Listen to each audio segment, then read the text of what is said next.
This is Unit 1, Week 3, Question 2, Part E, the Boston Tea Party. This is the single most overtaught thing in all of U.S. history. Everyone knows about this, I guess. It's cute, it's sweet. Heck, there's a conservative political party named after it today and a social political movement named after it. What really, it shows up on stamps issued by the United States. There's no Boston Massacre. There's no resistance to the Townsend Act commemorative stamp. But what really happened at the Tea Party is really simple. The colonists in Boston the whole city was shut down. The king and parliament ordered the Boston, and actually, my apology, I'm ahead of myself, it's going to get there. What happens? This tea shows up. They don't want to pay the tax on the tea. Their principled idea is if it doesn't land on the harbor docks, then it never got there, so they don't have to, all right, it's destruction of property. They go on the ship, they unload that stuff, they throw it in the harbor. There's actually 2 tea parties, by the way.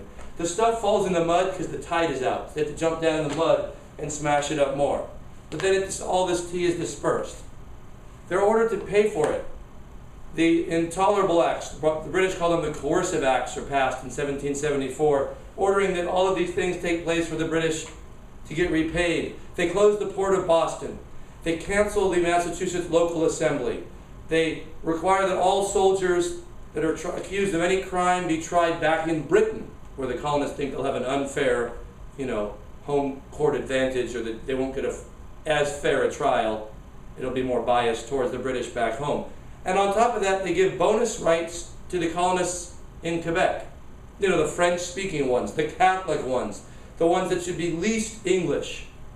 At the same time, they're giving them rights, they're taking away all of these, and they're really basically tightening the noose on the entire port of Boston. And this really serves to unify other colonies. They're like, wow, this is a really harsh response. The only way to get any food or thing into Boston is to actually get it down the little tiny peninsula.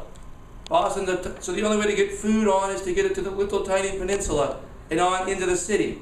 So the city is really, really suffering. Other colonies are sending support, sending food, sending supplies, trying to help them out. But it serves as a really symbolic political act that angers the colonists. And of course the British respond in a way that means business.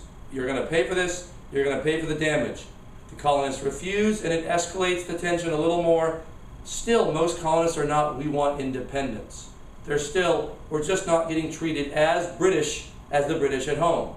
Because remember, they still think they're British. They're just not being treated equally. And that's it from the Happy House of History and some guy in a Hawaiian shirt.